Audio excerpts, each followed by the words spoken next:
think you have information. I'm going to help you, but I can want the whole world with you if you want. I can Great. do whatever you want, but I didn't do I it. have no idea what happened to Jennifer. I have no idea where Jennifer is.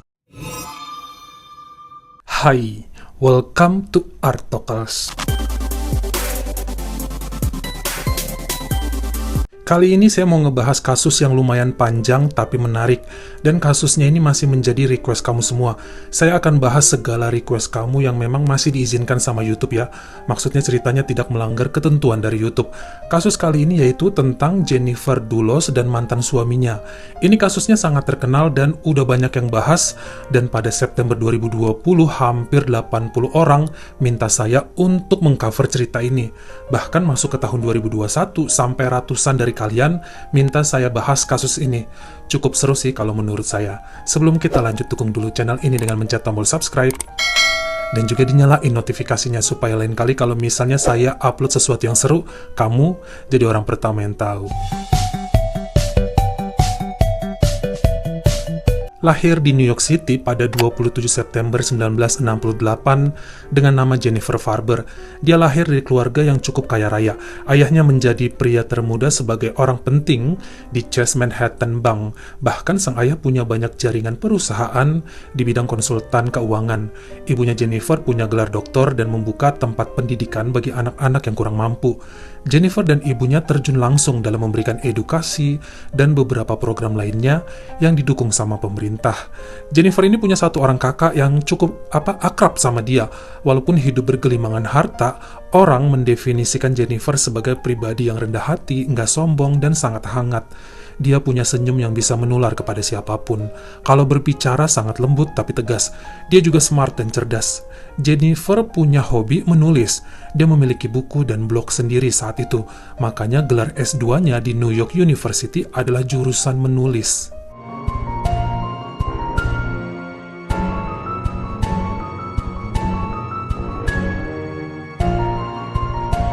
Sampai kemudian pada tahun 2003, Jennifer ketemu dengan kakak kelas waktu kuliah dulu di sebuah bandara, lalu mereka ngobrol dan saling tukar nomor handphone. Namanya adalah Fotis Dulos. Dia keturunan Yunani Amerika dan sangat cerdas serta berkelas. Jennifer bilang Fotis sangat charming dan enak diajak diskusi karena wawasannya luas. Fotis sangat ceria dan aktif berkegiatan, khususnya olahraga ski air. Dia bahkan pernah menjuarai kompetisi ini. Sampai kemudian Fotis mengajak Jennifer untuk kencan dinner di New York, dan saat itu status Fotis adalah sudah punya istri, namun hampir berpisah. Kelihatannya ketampanan, kelucuan, dan kepintaran Fotis sangat menarik bagi Jennifer, dan Fotis sepertinya juga sangat tertarik kepada Jennifer. Setelah kencan itu, mereka lanjut lagi hubungannya ke jenjang pacaran, sampai kemudian Fotis resmi bercerai dengan istrinya pada Juli 2004 dan menikahi Jennifer sebulan kemudian, yaitu Agustus 2004. Setelah menikah, mereka tinggal di wilayah Farmington, Connecticut. Kemudian Fotis memutuskan membuka usaha sendiri dalam bidang pengembangan estate dan juga properti. Makanya kemudian mereka membangun rumah yang besar bagai istana. Mereka punya 5 orang anak dalam 3 masa kelahiran. Jadi anak pertama itu kembar 2 cowok, kelahiran kedua kembar cewek cowok, dan terakhir lahirlah anak cewek. Rumahnya salah satu yang terbesar dan megah di area tersebut. 6 kamar tidur, tempat gym, perpustakaan, ada 4 garasi mobil, elevator, dan juga kantor. Jennifer jadi ibu rumah tangga dan mengurus anak-anaknya. 2 orang anaknya tertarik juga jadi atlet ski air dan memenangkan kejuaraan yang sama seperti Fotis, sang ayah. Jadi Fotis kemudian punya kegiatan sampingan, yaitu pelatih ski air bagi putra-putranya. Tapi disinilah kemudian awal mula pertengkaran Jennifer dan sang suami Fotis. Karena Fotis sangat mudah marah, khususnya kepada anak-anaknya. Temperamen, mudah emosi, dan membentak. Padahal terkadang anak-anak itu kan daya tangkapnya nggak sama. Harus sabar-sabar. Tapi tidak bagi Fotis yang menurut Jennifer terlalu berlebihan dan kasar dalam hal ngajar-ngajarin anaknya. Tahun demi tahun mereka katanya makin sering berantem dan kebanyakan penyebabnya adalah masalah anak. Hubungan mereka kemudian katanya menjadi toksik.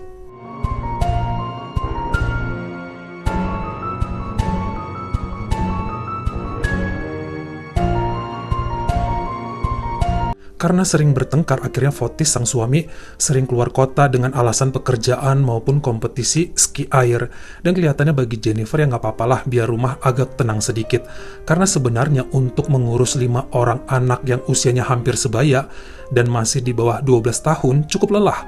Orang bakal bilang, lu nggak bisa urus suami manja ya harus diperhatikan. Padahal sang suaminya yang harus mikir juga, karena 24 jam ngejagain 5 orang anak usia 5-12 tahun itu nggak mudah. Sang suami itu jangan egois, bilang ke istrinya, kamu terlalu sibuk urus anak sampai nggak sempet urus suami. Harusnya suami yang mikir juga untuk bisa bergotong royong membantu istri ngejagain anak. Karena ngejagain anak itu bukan cuma memperhatikan supaya anak nggak jatuh, tapi membimbing dan membina mereka. Namanya suami egois ya, seperti Fotis mikirnya gitu kali ya. Istrinya sibuk jaga anak sampai nggak sempet urus suami, makanya kemudian dia pergi liburan sendiri selama 10 hari setiap bulannya, mencari kesenangannya sendiri. Sampai pada Januari 2017, Fotis pergi liburan sendiri sekaligus ikut kompetisi ski air di Miami dan kenalan dengan seorang wanita yang bernama Michelle Troconis. Nah, si Michelle ini single mother dan berasal dari Venezuela. Dia juga merupakan reporter TV olahraga ESPN. Kelihatannya antara Fotis dengan Michelle kemudian berkembang dari teman menjadi saling jatuh cinta, dan menurut keterangan Michelle, dia taunya bahwa Fotis ini udah bercerai dan saat itu statusnya adalah pria single. Michelle sangat menyukai Fotis sampai dia dengan bangganya cerita ke teman-temannya, bahkan kepada keluarganya sendiri tentang Fotis. Fotis yang tampan, cerdas, kaya, dan baik hati, serta sangat family oriented. Jadi si Fotis sangat perhatian kepada anak-anaknya Michelle. Bahkan karena saking cintanya kepada Michelle, pada Maret 2017, Fotis mengaku kepada sang istri, Jennifer, bahwa dia selingkuh dan telah jatuh cinta pada wanita lain. Tapi kelihatannya Jennifer nggak kaget, karena selama ini suaminya udah jarang di rumah dan lebih senang keluar kota. Jadi Jennifer udah punya feeling bahwa sang suami tidak setia, dan Jennifer cuek aja. Pada 19 Juni 2017, Jennifer mengajak kelima anaknya jalan-jalan ke New York City ke tempat orang tua Jennifer. Nah, si Jennifer membawa babysitternya juga yang bernama Lauren Almeida. Di hari yang sama, Fotis pulang ke rumah dan nungguin Jennifer serta anak-anak di rumah ya. Tapi sampai malam harinya ternyata Jennifer, anak-anak, dan Lauren nggak pulang-pulang. Dia mulai khawatir dan menelpon Jennifer maupun Lauren, tapi nggak ada yang ngangkat. Kemudian Fotis mulai menelpon 911. I'm worried about my wife and kids because they left to go to New York, and I haven't been able to get in touch with them. Okay, where they were going to New York? What's the license plate on the car? I have to get them for you. Okay, who's the car registered to? It's registered to my wife's name, Jennifer Dulos. Tapi sepertinya sang istri Jennifer memang sengaja menghindari Fotis. Dia sudah menyerah dengan hubungannya bersama Fotis. Jennifer menyewa sebuah rumah jutaan dolar di daerah New Canaan, Connecticut, dan mempersiapkan dokumen perceraian serta hak asuh anak. Ternyata Fotis juga gercep. Besoknya nyuruh sang pacar Michelle dan putri-putrinya pindah ke rumah mewah Fotis di Farmington. Sebenarnya dalam dokumen perceraian si Jennifer cerita ke pengacara dan babysitternya kenapa dia bawa anak-anaknya keluar dulu dari rumah Fotis. Karena dia takutnya Fotis nyakitin mereka. Dia bisa sangat kasar dan suka memukul. Makanya Jennifer bawa anak-anaknya dulu pergi, lalu melayangkan surat perceraian dan gugatan hak asuh. Sebab beberapa hari sebelumnya mereka bertengkar bahwa Fotis akan mengambil dan menyakiti anak-anak jika Jennifer menceraikannya. Bahkan setelah surat perpisahan dilayangkan pada Januari 2018, Jennifer melayangkan surat gugatan hak asuh dengan isi perjanjian bahwa Michelle sebagai pacar baru Fotis nggak boleh mendekati anak-anak Jennifer. Dan bulan Maret 2018, akhirnya Jennifer memenangkan hak asuh sepenuhnya atas 5 anaknya, dan Fotis hanya boleh mengunjungi anak-anaknya sebulan sekali tanpa boleh membawa anak-anak keluar dari rumah. Fotis dinyatakan kalah hak asuh oleh pengadilan karena dia kan berselingkuh. Hal ini bikin Fotis marah dan mengajukan banding gugatan hak asuh. Namun pada 17 Mei 2019, Fotis gagal dan kalah dalam sidang banding gugatan tersebut. Hal ini bikin si Fotis nambah marah. Sampai kemudian pada 24 Mei 2019, Jennifer punya 2 janji temu dengan dokter, yaitu jam 11 dan jam 1 siang. Tapi paginya dia masih nganter anak-anaknya sekolah. Berhubung dia nanti nggak bisa jemput anak-anaknya, maka Lauren, sang babysitter yang akan menjemput anak-anaknya pulang sekolah hari itu. Jadi Lauren ini nggak tinggal bersama mereka. Untuk Senin sampai Jumat, Lauren mulai kerjanya itu sepulang sekolah, antara jam 12 siang sampai malam. Kecuali weekend, Sabtu Minggu, baru Lauren kerja dari pagi. Berhubung Jennifer mau ke dokter, jadi Lauren ke rumah Jennifer dulu sebelum jam 11 siang untuk naruh tas kerjanya dan bersiap menjemput anak-anak dari sekolah. Pas sampai di rumah Jennifer, si Lauren ini ngerasa aneh aja melihat mobil Range Rover majikannya masih di garasi. Karena Jennifer selalu naik mobil itu kemanapun. Tapi mobil SUV nggak ada di garasi. Jadi Lauren mikir ya mungkin Jennifer berubah pikiran dan ganti mobil. Tapi pada saat masuk ke dalam rumah, Lauren lebih kaget lagi melihat dompet Jennifer ada di lantai. Ini kode keras bagi Lauren karena dompet itu hal terpenting kalau mau keluar kota bagi majikannya, khususnya KTP dan SIM-nya kan ada di situ. Lauren juga melihat teh panas di meja dapur belum tersentuh sama sekali, seperti ditinggal terburu-buru. Hal anehnya lagi adalah saat Lauren mencoba membersihkan meja dapur, dia ngambil tisu gulung dari laci. Sangat aneh bagi Lauren karena di laci hanya ada 2 gulung tisu tersisa. Padahal kemarin Lauren ingat betul baru beli 1 lusin, 12 gulung tisu, dan sekarang hanya tertinggal 2. Masa dalam satu malam bisa terpakai 10 gulung tisu? Padahal mereka biasa pakai 1 gulung untuk 2 hari. Lauren mikir habis ngebersihin apa ya majikannya sampai harus menghabiskan 10 gulung tisu dalam sekejap. Tapi kemudian dia langsung cuek dan pergi menjemput anak-anak di New Canaan School. Jam 12.43 siang, Lauren mencoba WhatsApp Jennifer untuk ngecek aja. Tapi nggak dibales. Dia WhatsApp lagi jam 1:10, tapi nggak dibales. Lauren mikir mungkin Jennifer lagi ketemu dokternya. Jam 2.30 di WhatsApp lagi nggak ada jawaban. Sampai jam 4 sore, Lauren mencoba menelepon Jennifer dan HP-nya nggak aktif. Hanya voicemail aja. Akhirnya Lauren menghubungi sahabat Jennifer yang bernama Carrie Love dan mulai menceritakan semuanya. Carrie menyatakan hal ini sangat aneh. Nggak mungkin Jennifer pergi dan tidak mengabari sama sekali, karena dia kan selalu mengecek anak-anaknya, apakah udah dijemput, apakah udah makan. Carrie kemudian menemani Lauren mengantarkan anak-anak Jennifer ke rumah orang tuanya di New York City. Karena sampai keesokan harinya nggak ada kabar juga dari Jennifer, maka pihak rumah dan keluarganya pun menghubungi polisi atas laporan orang hilang terhadap Jennifer Dulos.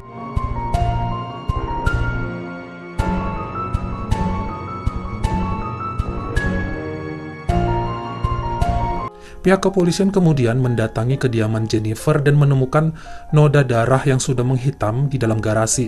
Jadi bentuknya kayak lingkaran di lantai garasi di bawah mobil Range Rover. Sepertinya seseorang mencoba mengelap noda tersebut.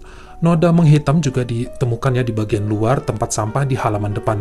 Polisi memeriksa seisi rumah, bahkan mobil SUV Jennifer kemudian ditemukan di daerah perhutanan, tertinggal begitu aja di pinggir jalan, sekitar 5 km dari rumah Jennifer.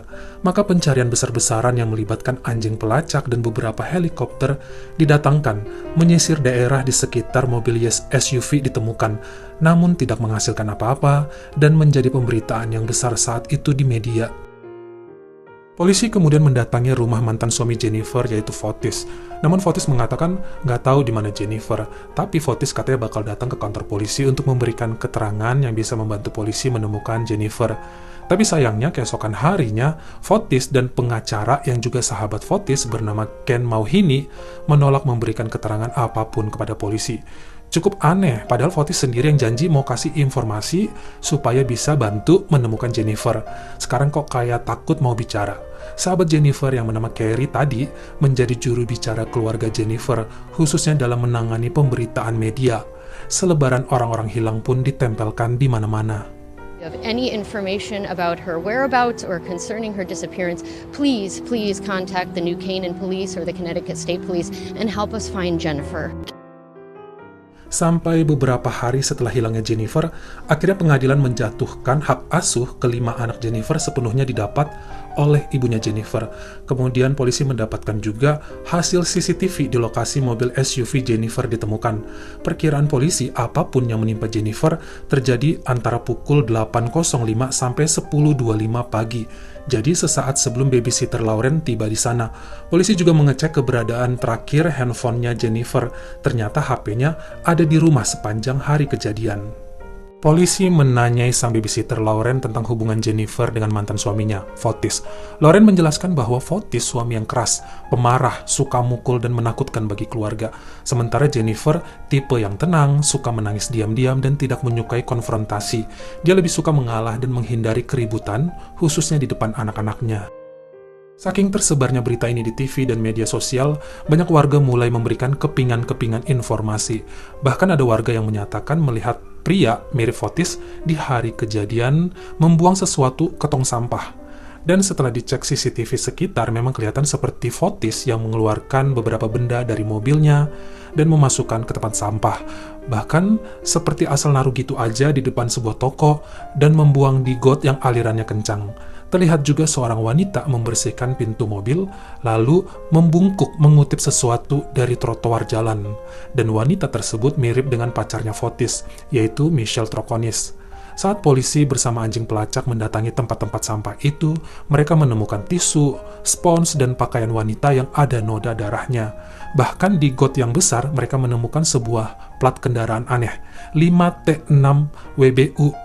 Namun ketika dibuka ternyata itu adalah 516 WDJ dan plat tersebut terdaftar atas nama Fotis Dulos. Kemudian polisi mencari ke tempat sampah lainnya berharap menemukan tubuh Jennifer, tapi nggak ada. Sampai ke pembuangan akhir pun dicek siapa tahu ada tubuh atau bekas gigi dan tulang Jennifer. Tapi hasilnya juga nihil. Baik Fotis dan Michelle ditanyai polisi dan menyatakan bahwa mereka berdualah yang ada di CCTV tersebut.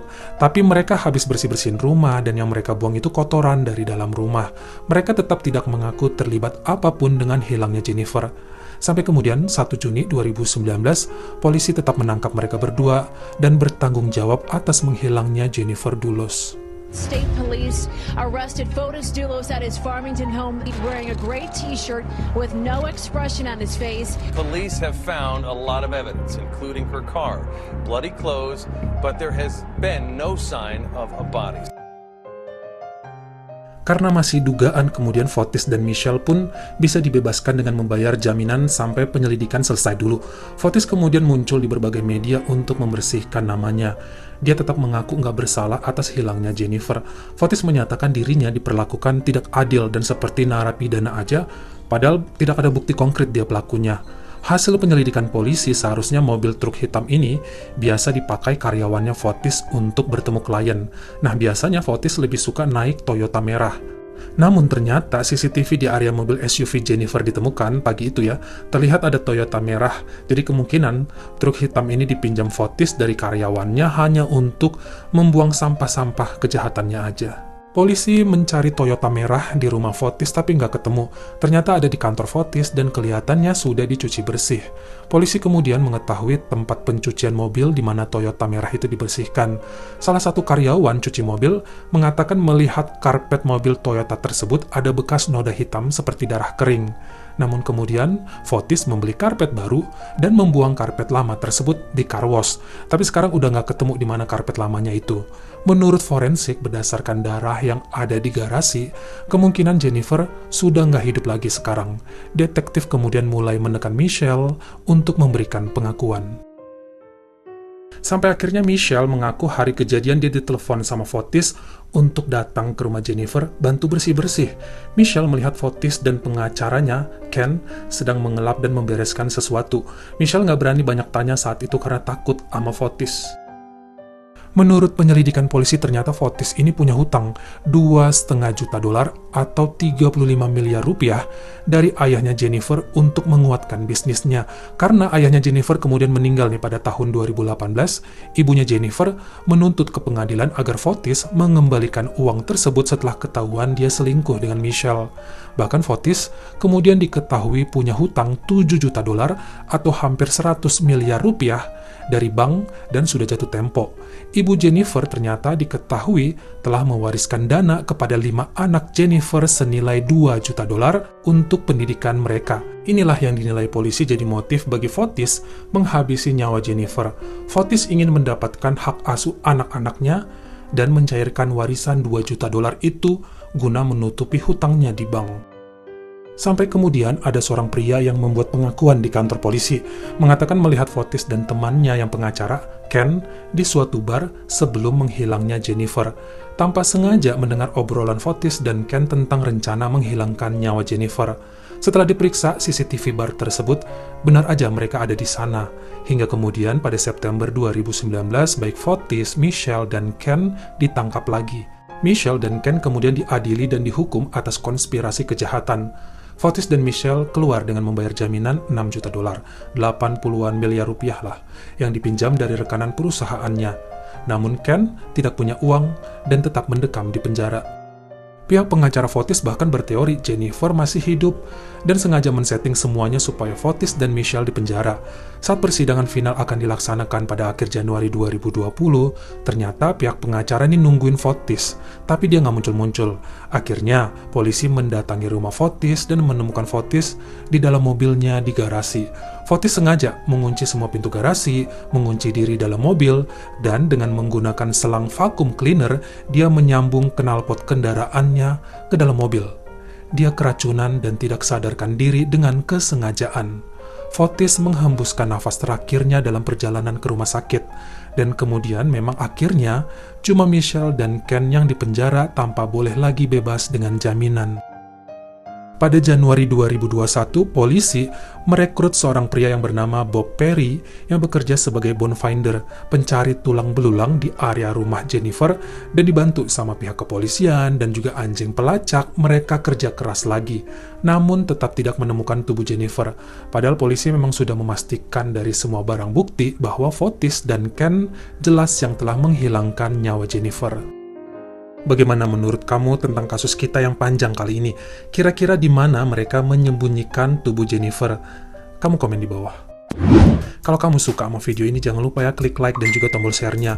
Buat yang baru pertama kali mampir atau udah sering mampir tapi belum berlangganan, jangan lupa klik dulu tombol subscribe dan juga dinyalain notifikasinya supaya lain kali kalau misalnya saya upload video baru, kamu jadi orang pertama yang tahu. Follow juga Instagram saya jika berkenan di Artoklas S-nya 2, dan jangan lupa untuk nontonin semua video saya yang lainnya. Ingat ya, tetap jaga kesehatan. Terima kasih.